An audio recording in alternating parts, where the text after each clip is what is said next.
Oh damn, is it time for me to kvetch about transit in Hamburg? What is it today?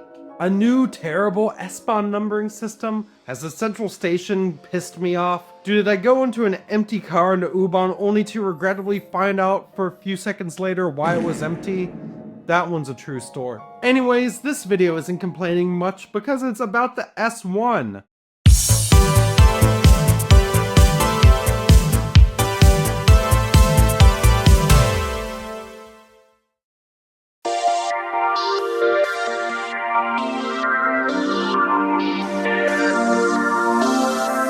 Hello, I've brought friends. No, bad Osmo. I brought friends. Would you like to be on camera as well? Sure. Yeah. Say hi, friends. Introduce yourselves. We're Valerie from the Gleisgenossen. Yeah. Let's ride the S1! S-Bahn trains have been operating in and around Hamburg for over 100 years now. In fact, the first ever bit of electrified railway was on what is now part of the S1 route, the trackage from Blankenese to Ohlsdorf. Ah, Blankenese. Beautiful bougie district with funky little minibuses to go around all of its rather tight curves. The S1 route is rather special. It begins in Schleswig-Holstein in the town of Wedel, the only stop on the S1 outside of the city-state of Hamburg. Wedel.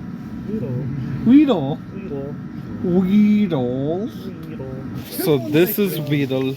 Yo, transit accessible casino. Bye bye, Wedel. You were a good cafe.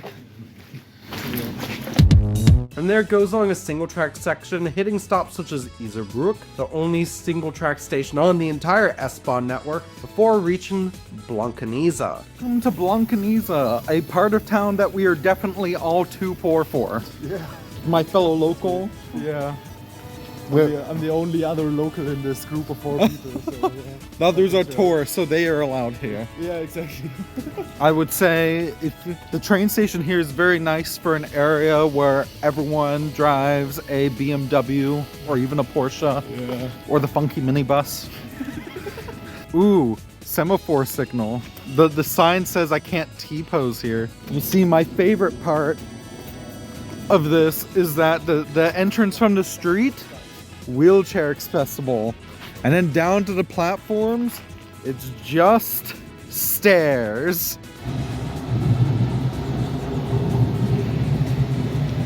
So glad the driver has to change.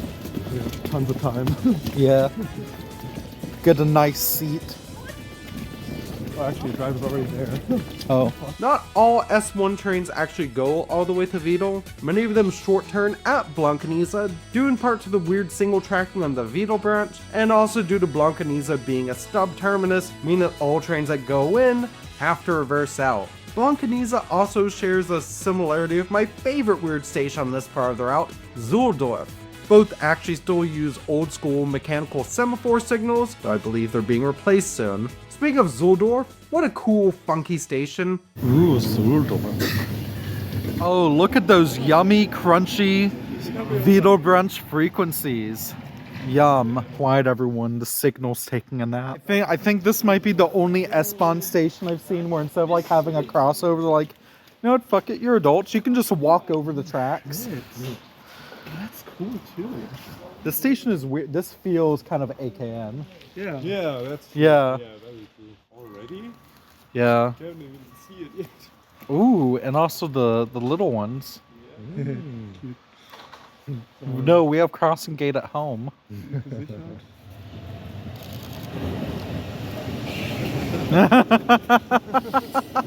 This station is a passing stop on the single track section between Wedel and Blankenese. And it's also the only S-Bahn station I know of where you have to walk over the tracks to get from side to side. This branch is special because the S1 becomes much more conventional when we get to Blankenese.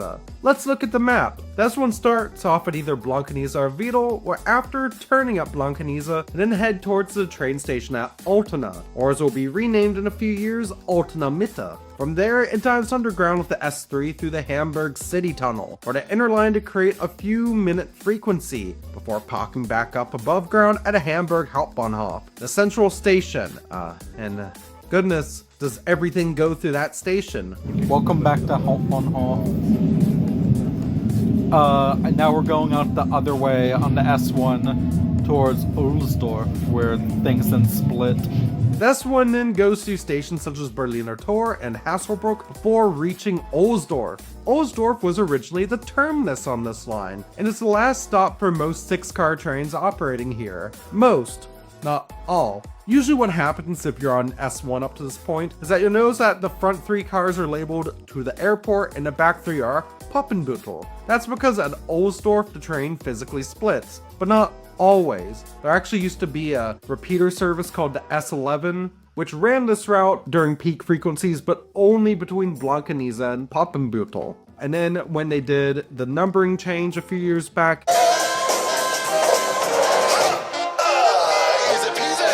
those were rolled up into regular S1 service. Back 3 head north to the yard at Poppenbüttel, which is a station that includes a huge bus interchange and also connects to the Ohlsdorf Mall. Oh, yo, are we going to nicht einsteigen? Yo. Fucking love nicht einsteigen. Or as the locals call it, Billstedt. We're going to a honey vending machine, not to be confused with the common YouTube sponsor Honey, which is currently getting sued. Yeah.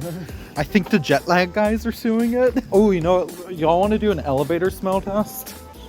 Yeah. Let's see how bad the elevator down to the platform at Poppenbüttel smells. Oh, that's pissy. Oh damn, yeah. Wow. Yeah. Like, all right, here, I'll let y'all do the rating. How pissy is this elevator? Oh, well, we don't have like such a good comparison as you, but I would say that's very pissy. Yeah, I don't really smell it. I don't know. I think it's fine. The Ohlsdorf Mall over there. And then back to Ohlsdorf. Are you gonna get a honey I stroopwafel? have to get a honey stroopwafel. Do it. 45. Do I have to? Oh, they take Karta. Oh, hell yeah. Did it work? Did it work? Maybe try coins. Yeah, I think I'm gonna try coins. Nur Bargeld. Is it? But it still says 45, so. Okay. €1.50. Okay. We're getting somewhere. 45. 5? It works. I believe that's the guy who raises the bees. Yeah, bro.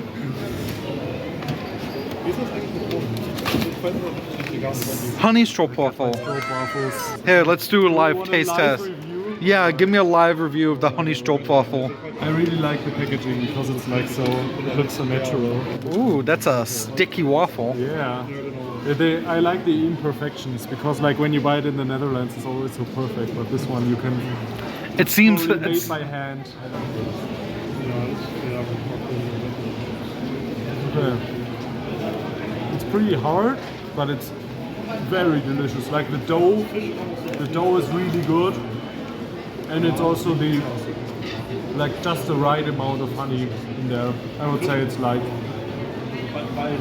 8 out of 10. The setup kind of reminds me of old school American tram lines, which traditionally had shopping centers or amusement parks at their line termini. The Ohlsdorf Mall also used to have a shop where you could get Mountain Dew Baja Blast, but that place went out of business in December 2024. Oh, American Food Club. Gone but not forgotten. The other branch towards the airport also splits at Ohlsdorf, and usually that's where the front 3 cars go. Yeah, this means if you want to go to the airport from Poppenbüttel, you'll need to take the S1 to Ohlsdorf and then connect onto the S1, but a different S1. Funkiness aside, I actually really do like this line. It's weird, sure, but probably my favorite line in the entire Hamburg S-Bahn network. So, yeah. we've ridden the whole S1 route. What do we think? Good route, yeah. Yeah, it was kind of cool. Yeah. Sure. Getting into a community question, well actually this whole video is a viewer suggestion, asking me to discuss Iserbrook, its weird single trackiness, and the fact that trains run every 10 to 15, the sun's down every 20 on the Wedel branch. I'm sure they could run more. I believe that has something to do with funding agreements between the city of Hamburg, the HEV, the Deutsche Bahn, and the state of Schleswig-Holstein, but honestly, as is, I still find it rather good. Going back to the S1 route on the whole, it connects to the Kleinflottbeck Botanical Gardens, ferries at Landungsbrücken, and pretty much every other U-Bahn and S-Bahn line at various points, except the S5, which it only connects to at Hauptbahnhof. I'm really annoyed that the only connection between the S5 and S1 is there, which is already terribly overcrowded, but I think that's an S5 problem, not an S1 problem, as the S1 has been running this route far longer than the S5 has even existed. I had a viewer recently tell me that someone's come off like a German Jaeger hazard, and in the case of today's video, I really don't think those allegations are being beaten. What the hell is this boomer meme shit? When you dive underground from Ohlsdorf heading towards the airport, you don't have any intermediate stations. You just go direct to the airport. Also, you ever think about how Hamburg calls their airport the English word airport? Like, nobody I know calls it Hamburg Flughafen. This ending bit is for you plane foamers out there. If you go up to the top of the airport and get some McDonald's, you can actually go onto a plane viewing deck, which I'm sure would be neat if I was much of a plane foamer. Wow! Special thanks to Val and Conrad from the Gleisgenossen for helping to make this video possible. I'm sure Zuldorf will never be the same again. Anyways, here's one more clip from the S1's most infamous stop, the Reeperbahn. Notice how sticky that platform seems.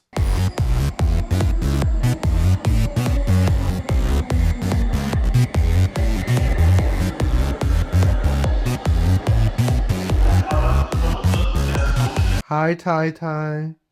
You're on camera, kiddo?